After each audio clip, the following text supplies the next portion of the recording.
National Weather Service in Albuquerque has issued a dust storm warning for northwestern McKinley County in west-central New Mexico, west-central Rio Arriba County in north-central New Mexico, southeastern San Juan County in northwestern New Mexico, until 4 p.m. Mountain Daylight Time.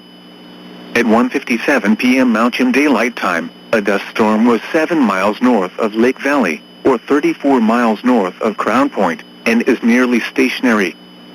Hazard, less than a quarter-mile visibility with strong wind in excess of 50 miles per hour. Source, satellite imagery. Impact, dangerous life-threatening travel. This includes the following highways: Highway 550 between mile markers 104 and 137. Highway 64 between mile markers 95 and 108. Locations impacted include Blanco Trading Post, Nachizi, El Herfano Trading Post, Chaco Canyon, Lake Valley, Tahochi and Brimhall Nitshoni. Motorists should not drive into a dust storm.